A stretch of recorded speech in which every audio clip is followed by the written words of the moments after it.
What's so funny, TSM?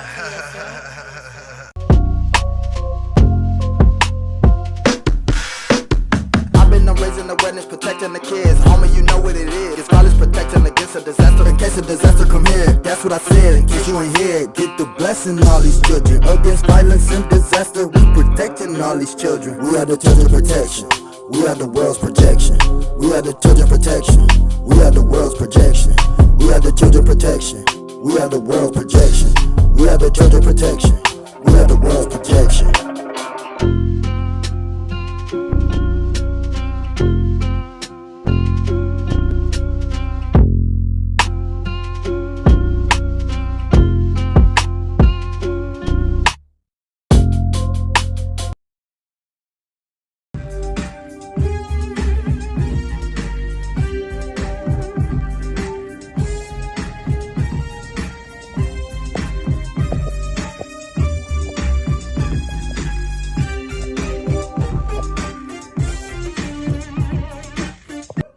You already know what it is, man. You got the exclusive right here. Rick Hard. We being hard, nigga. Yeah. That's right, that's right. Get your custom-made beats today. AJ got slaps, slap house, custom-made beats, all day, every day. Holla at Rick Hard, holla at Hot West Radio. Yeah, it's going. Hey you guys, it's Together We Break Chains Production / 2 Chains. I wanted to say something prior to me playing this interview that I did with my baby sister Pooh. These conversations are some of the conversations that she and I regularly have, as she is a Gen Z young woman, okay? So I don't want anybody to get offended, like I said, because everything that she is saying is based on her opinion, based on the things that she's seen and witnessed of her own account. Not every Gen Z fits into this narrative, so I want to put that out right now, okay? Because you get a lot of people that want to say, oh, you saying, how you going to speak for me?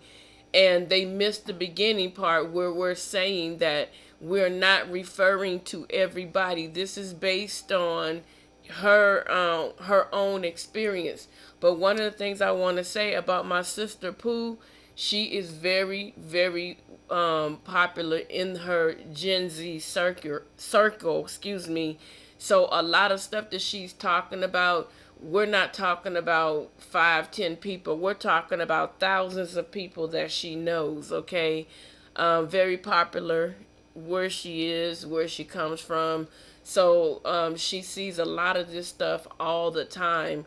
And I was trying not to get her to be so descriptive so that people will know exactly who I'm talking about, because I definitely want to keep, her identity, private for now. Okay. So, with that being said, there's going to be a lot of misunderstanding because she was indeed, driving, trying to get from point A to point B. She was taking a long trip, so that she can complete her next project. So if you hear a lot of choppiness, if you hear some things that you don't quite understand, it's because of me having her on speakerphone, because she's not physically available for me to get to and have this conversation with. But I asked her if I could record,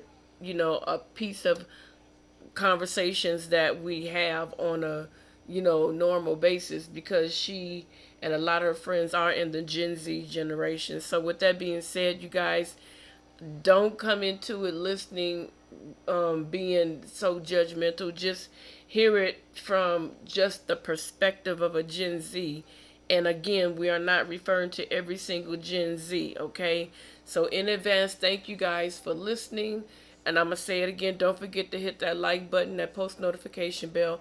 And don't forget to subscribe to the channel. And if there are more topics that you want to hear from somebody in the Gen Z generation, can you put them in the description box below, and I can definitely have that interview with her.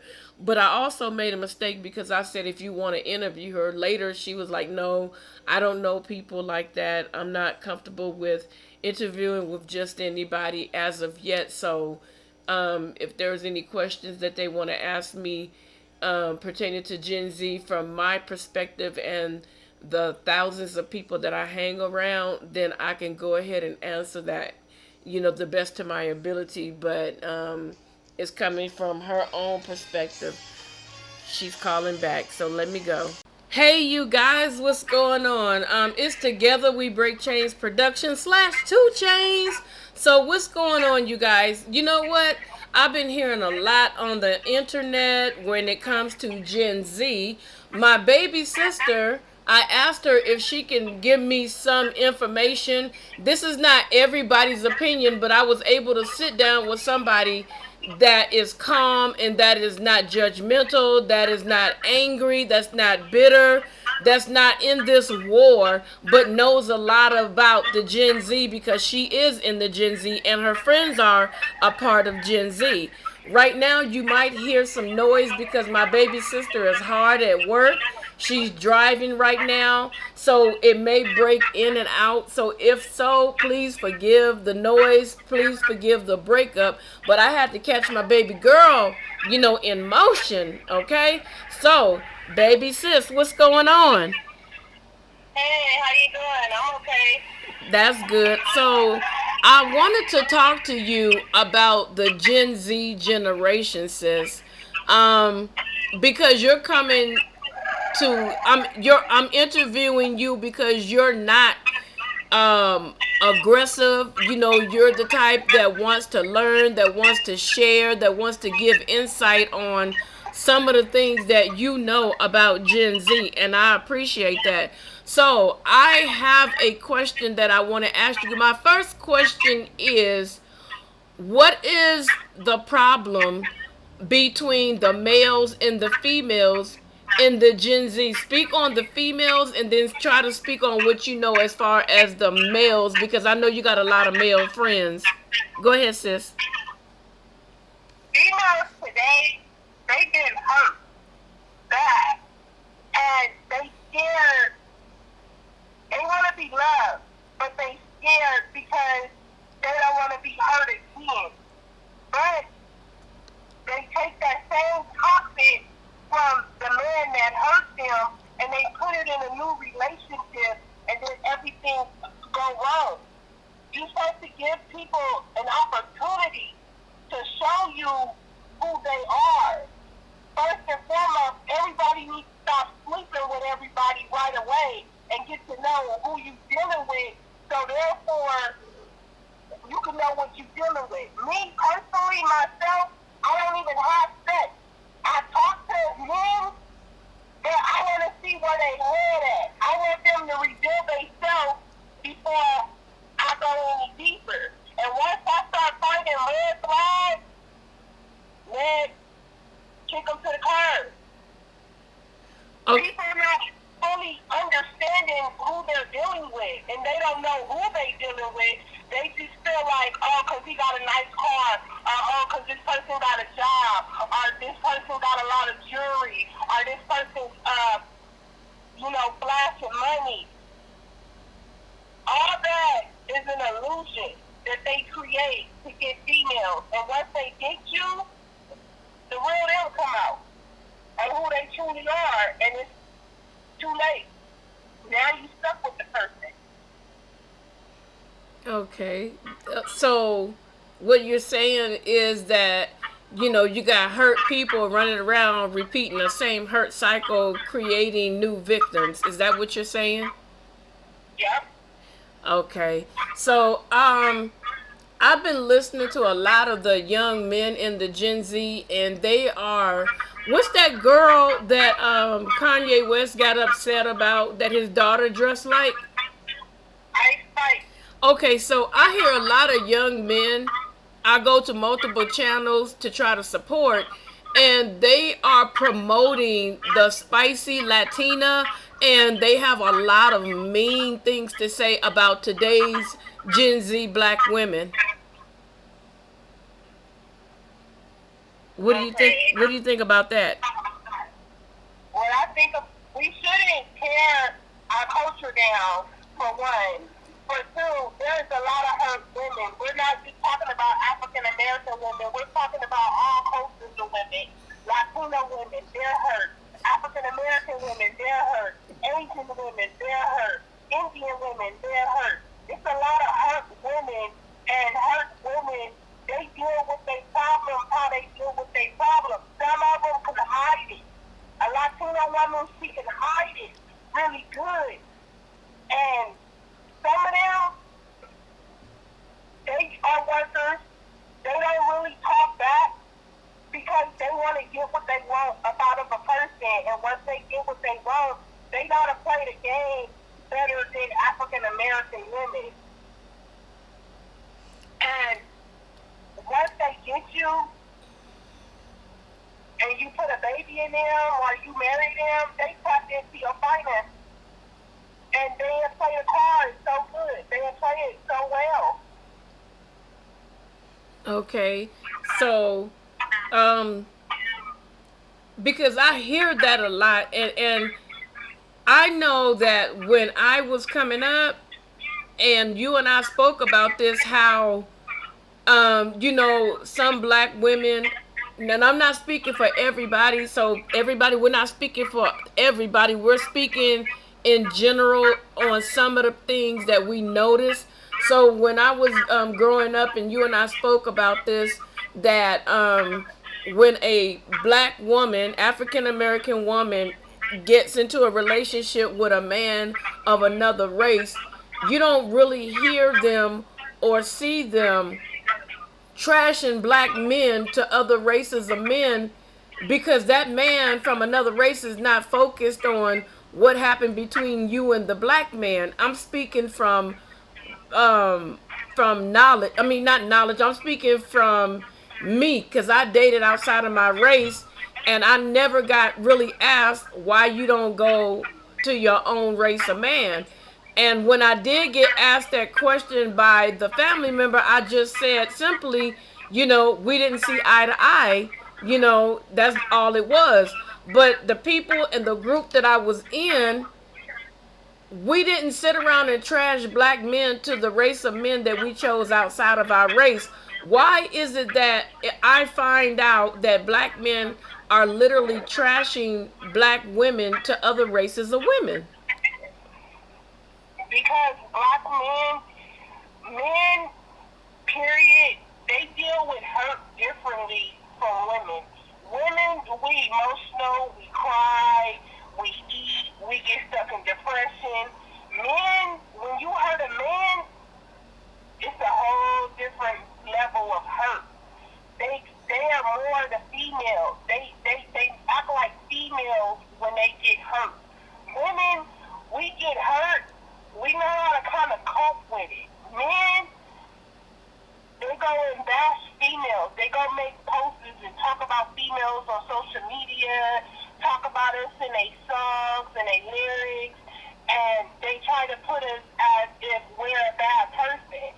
If it's 12 women in the room, if it's 12 women in the room, all those 12 women are not going to hurt you. Probably 2 or 3 out of that 12 will hurt you. But you got to weed out which one is good and which ones are bad. Right. You can't. Y'all got to stop. Men today, they have to stop. Oh, a cute face, fat booty, small waistline, nice breasts. That's what gets these men, and the whole time, that's a monster. Right. You're dealing with a monster. And would you say that because they get hurt by the big breast, fat booty, because BBD even said it in their song, "Never trust a big butt and a smile," but it seems like men are visual, but they're not looking for the warning signs And once they get hurt, they say black women this and black women that. Instead of saying not all black women, you hear them trashing black women in a whole. What do you think?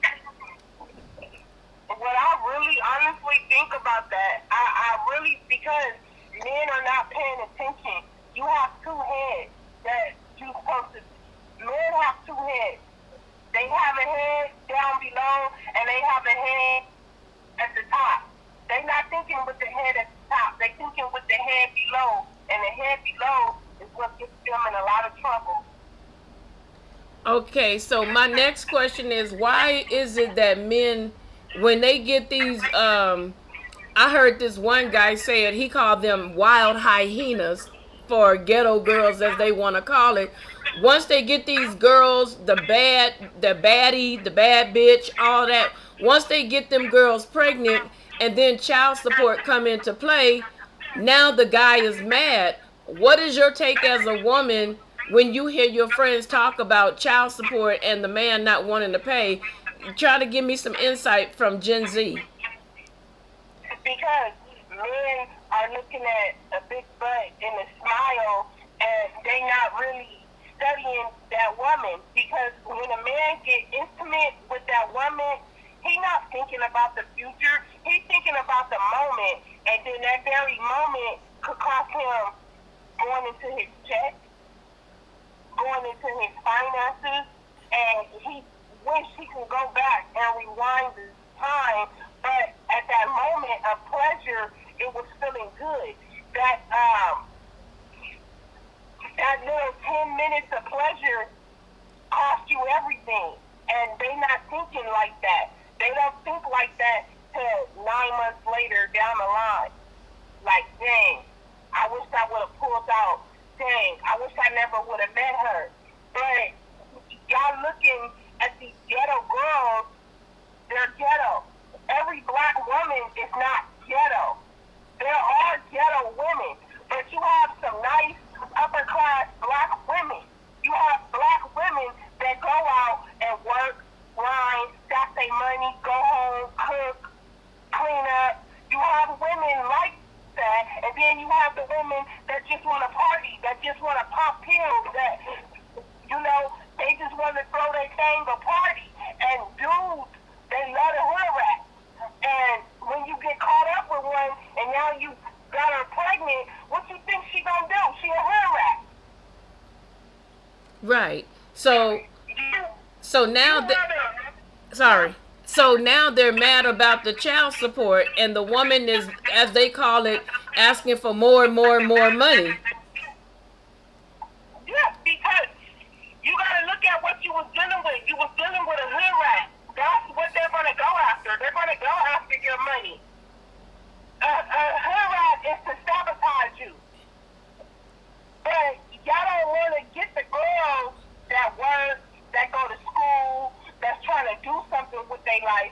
Y'all rather deal with the girls that's gonna give it up over a $40 egg and a bottle of Patron or Casamigos. Go out to Ruth Chris and have a nice dinner, and then go to a nice hotel and get a quick fuck. That's what y'all go after. So y'all get with what y'all go after. Instead of having a woman that makes you take your time, y'all don't really want to waste your time on that because y'all just want the booty. And then look what comes with just wanting the booty. There's some repercussions that come with that. Right. So now they're crying about child support, and she trying to take all my money, and she got the white man involved in our business, and so on and so forth. What do you say to that for the Gen Z generation?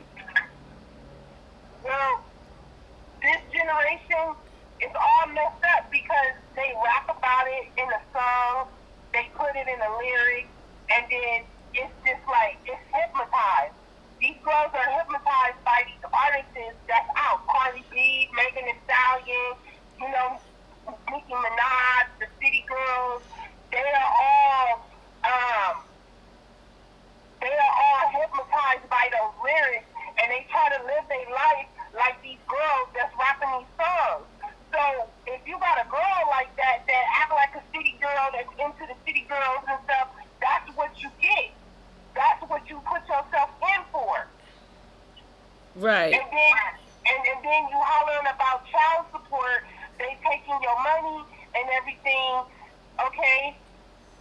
know what you got yourself into.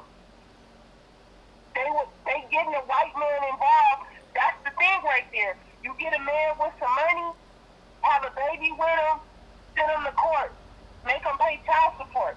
That's the game that women play today. And I'm sorry to say, it's not just black women. It's Latino women too.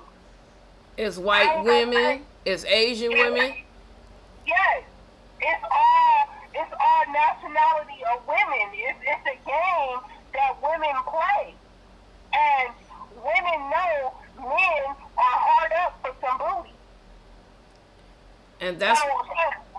And that's why they dress with the tight revealing clothes, go get the booty done, go get the breast done, go get the hair done. But I hear a lot of men complaining about the women getting the child support and spending it on themselves. What do you say to that? Yeah, they do. That's why they want the max child support, because now your baby mama done put you on child support. Child support's supposed to be for the child and the child only, but now mothers is using it to take care of themselves too. They'll go buy their kids little toys, and they'll go buy their kids little toys. It don't cost that much for a kid to be raised. All you could do is go to Walmart, go buy a couple of $10, $20 toys. You could go into the Disney store and buy princess clothing, Batman and Superman clothing, the little light up shoes. It don't cost that much for a kid, because a kid want to be a kid. A kid want to dress like a superhero. That's these women that want to go get their nails done. They want to go get their hair done, their eyelashes done. They want to stay up in the nail shop. They want to stay up in the hair shop. They want to stay with the latest clothes so they can attract another man to get that next man money. And now she got 3 kids by 3 different men that got money, and she getting child support, $1,200 per kid. Now this girl she's getting almost $4,000 a month to sit on her butt and do nothing. Right. And smoke weed and drink and party. Yeah. That's all they want to do is party. Like, these girls are not trying to work. They trying to look good. The job today is to look good. It's an illusion. It's what they creating today, to go into the nail shop, get their nails done, get their hair done, get their eyelashes done, get their feet done, go get an outfit, go get your body done, and go run up in the club, and go smoke some weed, and go get a table at the club, popping bottles, to attract another man, to get another man. So what do you say to, so basically, does Gen Z really want to work? It's a half and half with that. Some do want to work, and some don't. Okay. And the ones that, Go ahead, I'm sorry. and the ones that don't want to work, that's because they listen to these songs, and they listen to what these rappers say. Like Cardi B, she says she don't cook, she don't clean, she got a ring. So Cardi B got a lot of fans. So by her saying that in her song, she don't cook or clean, but she got a ring, how many females is that gonna click to in their head? Like, Cardi B don't cook, Cardi B don't clean, but y'all not Cardi B. Y'all don't have Cardi B money. Y'all can't do the stuff that she do. They are inspired by these raps, and everybody want to live an illusion like they a city girl, like they Young Miami and all these doggone people. I done seen people, this generation today will go to work and make a bag just to keep all the latest designer stuff and be broken in, but got the latest Gucci, got the latest Prada, got the latest Fendi, got the latest Bodega shoes on. They spent all this money to go look good, but be broke as hell.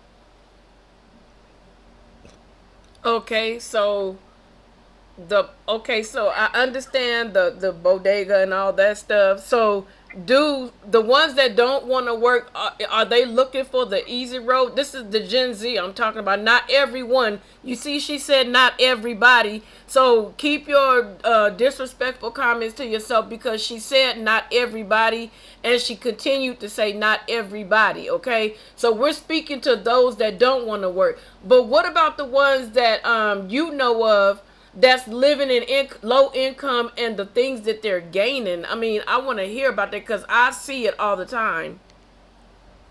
Oh, girls in low income, they have it made, because they're getting taken care of by the white man, and then they get child support checks, and then they get to get new cars, and they live in a life, and basically low income is handicapping them.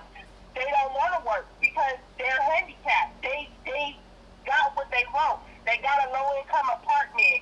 Now they got a new car. They don't have to do all this work to pay their rent, because their rent is based off of their income. So if you have no income, you don't pay no rent. What's the most extreme person? And we're not talking about everybody in low income, so don't start that. So what's the most extreme thing you have seen somebody do in low income? Man, I done seen a person with low income have money, but don't want to elevate their living situation.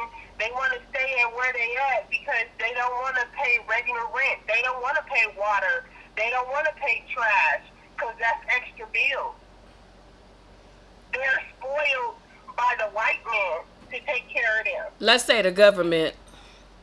They spoiled by the government to take care of them. So The government have people so spoiled. when it comes to Section 8 and stuff like that in low income, Yeah, and child support, they have them spoiled that they feel like they don't have to do nothing. And I'm going to use this as an example. Like, I have someone in my family that, because she feel like she got a baby, she rather go stay in the homeless shelter with her baby so she can go and get low income for her and her baby, but have the money to go and buy a house, and won't go buy a house. wow, that's crazy. So does she shop? What does she do? She has a shopping problem. She want to shop till she drop, and all that shopping she doing, she taking it back to the shelter to where she's staying at, because she's dependent on a shelter to put her up in a low income apartment, and she has money saved up. She has excellent credit, and she won't go put herself in a regular apartment because that's gonna cut down on her high maintenance life. So have you ever met anybody in low income that have foreign cars, like wear designer clothes and stuff like that? Yes. They have big gold chains. They have big gold chains, big rings, wear nothing but designer clothes, but living in a low-income apartment. And they don't want to elevate because the government. And how are they hiding this stuff? People have ways. They have, yes, the government is not checking everybody. Once you get on this stuff, once you get on this stuff, the government is not checking for everybody. Wow. They not running socials, and they're not checking people's background. Once you get in, like they applying, they don't have nothing. And once they get their feet in the door and get their place and get their keys, they step their game up. Because they're not paying regular rent. What's the least amount of rent on government assistance that you've seen somebody pay? $0. How many bedrooms? 2 bedrooms, 1 bathroom. Wow, that's crazy. And so And that she doesn't want to work. She depended on her husband to do everything, and her husband loved her so much. He went and put DoorDash in his name so she can go DoorDash, and she's making all the money off of DoorDash under her husband's name, so she don't have to pay rent. wow, that's crazy. So, oh, this is crazy. You know, because I really was wondering, you know, like, because I see okay, so let me ask you another question. Okay, so when these children get of age, what do these girls do to stay on these assistant programs? Some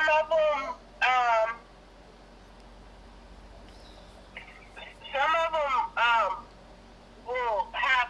I don't think people stay on low-income programs and housing for over 20 years. And when they kids get grown, they kids have kids, and then they put their grandkids on the vouchers so they can get bigger places. So do some of the girls in Gen Z continue to have babies so that they can continue to get public assistance? Yes, you get more income taxes. You get bigger places. Like, say, like if you have 4 kids and you get Section 8, you have 4 kids. Now you can go and get a 3 or 4 bedroom house, because I think it's two kids per room. And then now your income taxes that went up. Now you can max out and get up to $10,000 every year on taxes. So this is the plan for the Gen Z, or what I mean, I'm just asking questions. Pretty much. It's not just us. We learn it from the older generation. So my next question is, which is that was a good point, because you do have some older people that have taught them that game and now they're perfecting it. So it seems like each generation is going to perfect it even deeper. You know what I'm saying? But my next question is, why is there such a bridge between the older generation and the younger generation? You said, why is it what? Such a gap. I didn't mean to say bridge. Why is there such a gap between the older generation and the Gen Z generation? Like, if you try to talk to the Gen Z, they don't want to hear nothing. They don't want to talk to you. They think you trying to tell them what to do. They don't respect your opinion. Why is that? Because they feel like they know it all. But isn't it also the fault of some of the older people, because they're trying to be your friends and trying to hang out in the club with you, trying to party with you, trying to drink and smoke? Yeah. That's the line that I'm going in. So some of these people are not parents, they're friends. So I understand that part, but what I'm saying is, the older parent, okay, say for instance, let's say I was sitting up here smoking and drinking and hanging out, and you're my daughter, and then when something happened, I'm trying to tell you what to do, but you seen men running in and out, treating me like dog crap. Would you be willing to listen to any of my advice? No, because I feel like you're stupid. Sis. That's as real as you gonna get. See, when they say stuff like that, I feel like you're stupid. Some people would try to redirect you and make you say it the way they want you to, but she's coming straight out. You stupid. You know, a lot of these older people, they party, they smoke weed, they drink, they cuss, they try to share the same man. They do all these weirdo. Go ahead. Like, I have a friend, someone I went to school with, and her mother was gang banging and everything back in the day. And guess what? Her mother had 9 kids. And all 9 of those kids, they all gang bang. They all from that same set that mother's from, because what they seen their mother do. Wow. All 9 of her kids are from the same set. because of the life that she lived before her kids. And that's all they seen. And now her grandkids is in middle school. Her grandkids is in middle school and in elementary, and they banging too. That's crazy. So they all thinking that same set. So my how can the older generation and Gen Z begin to talk and resolve some of the issues that have developed between them by the older generation not being responsible and showing accountability and teaching the Gen Z how to do things the right way? I feel like, you know how Jada Pinkett have a red talk table, how people have discussions? I feel like a red talk, like not a red talk directly like how she have it, but I'm just using that as a narrative, like to sit down at the table and people talk this stuff out, and a lot of stuff will come out, a lot of hurt will come out, a lot of pain will come out, a lot of frustration, a lot of confusion will be brought to the front end.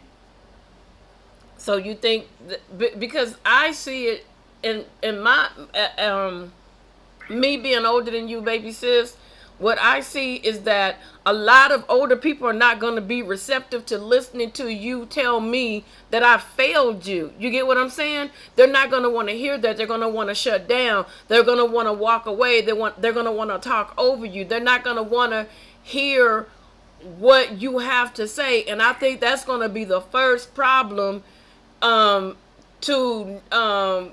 keep this issue between Gen Z and the older generation going. Would you agree with me? Yes, I really agree with you, because they feel like the older generation feel like they can't learn nothing from the younger generation, and it's vice versa. I feel like the older generation can learn from the younger generation. The younger generation can learn from the older generation, because like God said, like we're never too old for knowledge. Like a baby in elementary could teach somebody something that's 60-something years old.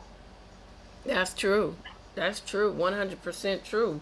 You know, because I feel like when it comes to the older generation, like they want to tell us, oh, don't do what I did, but I'm watching you do what you do. So don't tell me don't do something that you're doing. I'm watching you be crooked, and you're being successful at being crooked. And then when I try to do what you do, you're trying to tell me not to do it. But maybe you can encourage me not to do it by explaining, yes, you know, I'm a prostitute, and I got caught up, and this is the way I make my money, but I want to see you do better than me. So I'm asking you, don't follow in my footsteps, because you see all the downsides to me doing this. You see the problems, you see the issues that I'm going through doing this. So when you think about going out there and stripping and doing all that stuff, by me addressing you like that, would you be more inclined to listen to me?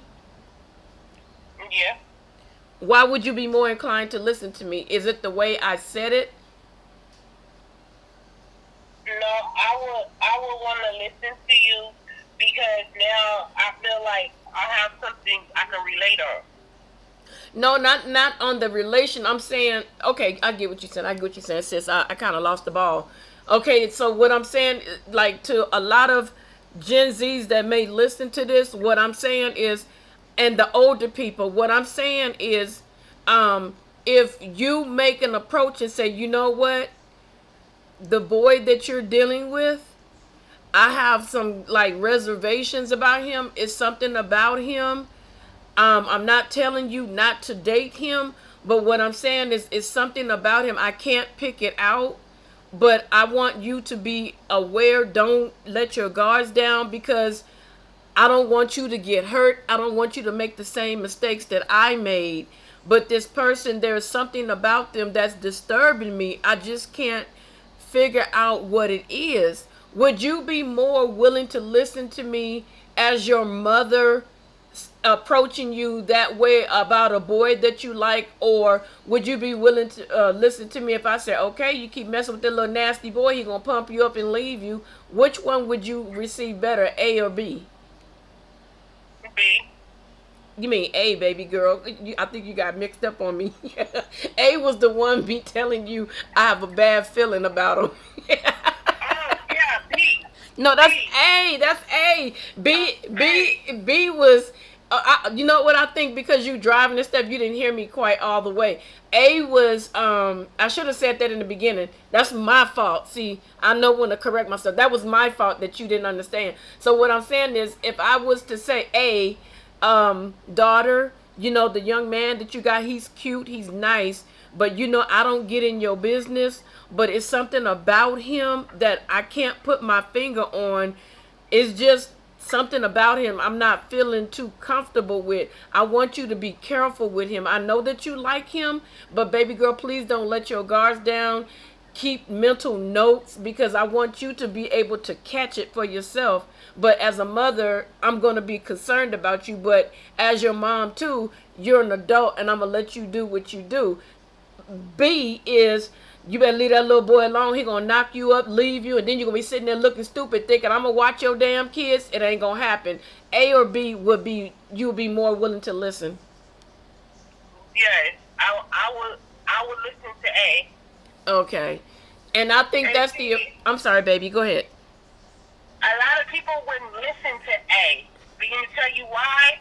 Why? A lot of people wouldn't listen to A. Oh, that's my mom. She just trying to control me and what the hell I'm doing. And then when it happened, it's too late. Oh, damn, my mama was right.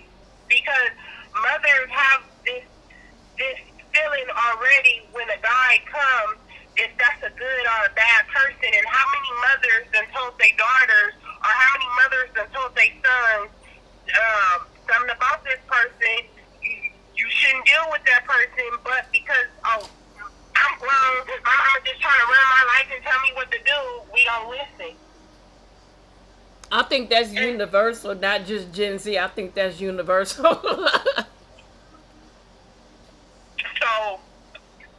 you know, this is a very hot topic that you're talking about tonight. And I'm glad that I could give my opinion, and I don't want to give no opinion. I'm not trying to offend nobody or anything. I'm just giving my personal opinion, because it could be somebody that's listening to this that's going through something, that's unsure, and by us having this conversation, we can make this person sure tonight. Okay, so give some words of encouragement first to the girl that is being cheated on and mistreated by her boyfriend.